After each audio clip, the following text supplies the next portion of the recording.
go? Yes. Okay. Let's see. Thus, historians tell us that as early as 500 BC, Little Athens and other Greek city-states were able to dominate societies much more populous than their own for centuries, in large measure because of their innovative military techniques, the smart weapons of their time. But the ancient Greeks also made allies, at least temporarily, of the lands they conquered. Macedon, the Ionian states, Sicily. Similarly, for centuries, it was Rome's superb roads that played a major role in allowing her to project power all along a 7,000-mile frontier in Europe and North Africa, while her army was never any larger than 500,000, and usually closer to a third of that. But again, the Romans accreted demographic power by conquest of a variety of European peoples who remained loyal for centuries. When the loyalty collapsed, so did the Roman Empire. Important nations today, like Romans of yore, are still interested in projecting power. One of the important tools for power projection these days is called aircraft carrier, as Libya's Colonel Muammar Gaddafi learned in 1986. But to note that there can be some compensations for population inferiority does not mean that population does not matter. For while it is not at all clear where the tipping point lies today, it usually has been true that no amount of technical superiority could balance a gross lack of population over a long period of time.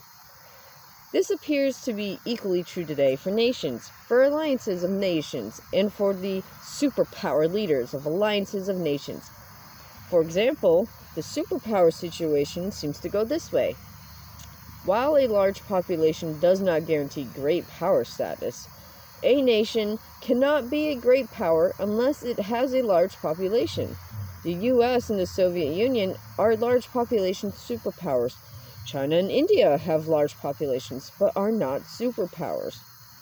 Thus, even in an age of missiles and submarines, no nation or group of nations without a substantial population can hope for lasting global influence. Perhaps it should be said, especially in an age of missiles and submarines. For the advantages of a large labor force, the economies of scale and production and big military establishments are of vast importance in the military high-tech world. Larger populations produce a larger gross national product, and brute economic production is one critical aspect of national strength and security. Larger populations can build more easily the infrastructure of industry, transport, communications, all of which support national defense. National power, after all, is in some way related to the number of railroad cars, cyclotrons, roads, hospitals, electric plants, and universities a nation possesses. And then there are scientists. Attempting technological leadership requires collecting a large critical mass of scientists. Only a large consumer market can support much industrial scientific innovation, which often spins off into the military field. Only a large society can tax its people enough to finance major research and development directly for the military.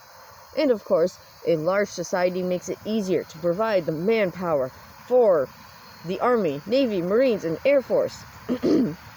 Now let it be noted, in none of these areas is a large population itself enough to produce success, but in each instance a big nation is likely to have a strategic advantage.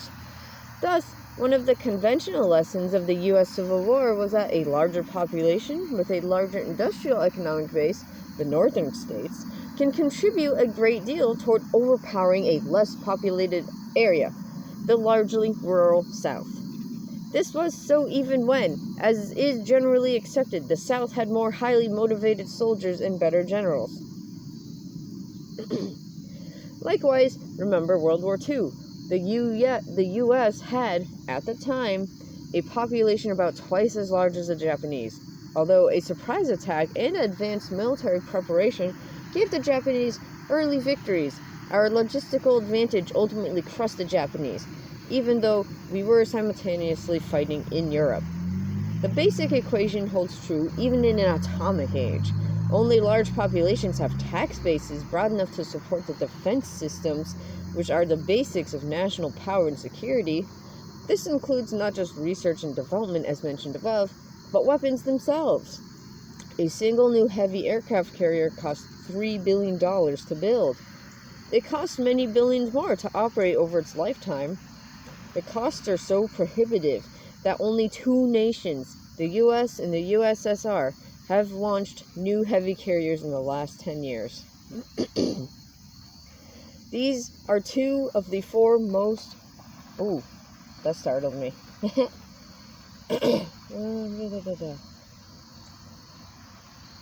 These are two of the four most populous nations in the world, each with populations near the 250 million mark. Now consider Britain, a modern nation with a population of 56 million.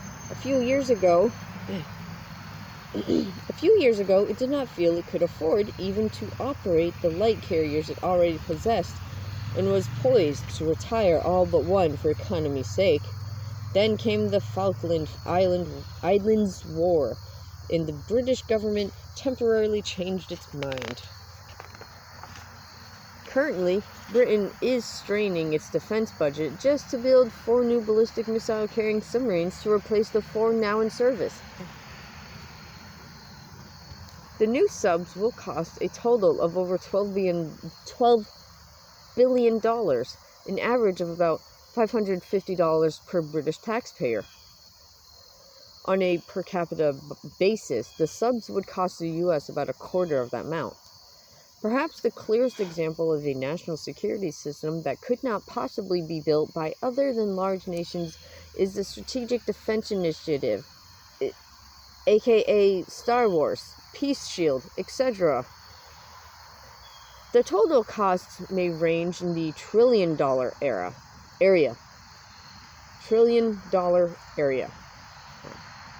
It could be put together only if needed, if indeed it is feasible and worthwhile, by amortizing it out among a large population.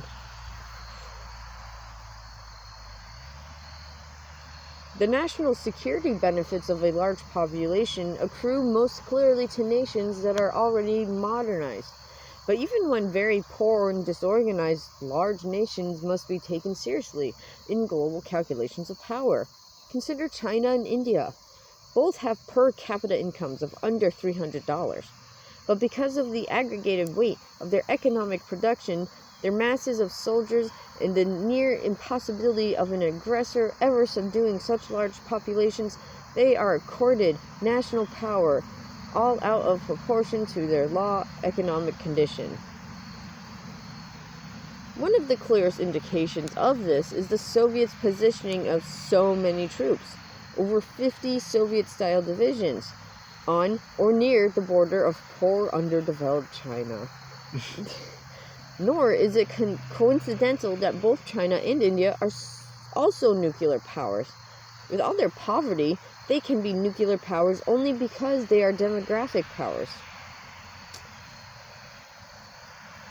So, we should have a lot of babies so that we can drop bombs on people? No, we have a lot of babies so that they can pay for the bombs, and then we drop the bombs on all the babies. Yeah. Have the babies to make the bombs to drop more bombs on the babies. Oh my god. Yep. Of course, this is not to say that modern military technology can't go a long way toward compensating for an inferior population level. The Israelis, a nation of 4 million surrounded by more than 100 million hostile or potentially hostile neighbors, have amply demonstrated this over recent decades. Ooh. But several things must be remembered. First, Israel had its own population explosion. It came about in large part because of substantial immigration. The other factor was was a high rate today. Wait, what? Oh. The other factor was a Jewish birth rate in Israel. For Ashkenazi and Sephardic Jews alike, that rate today is just about the highest of the modern nations, a TFR of 2.7.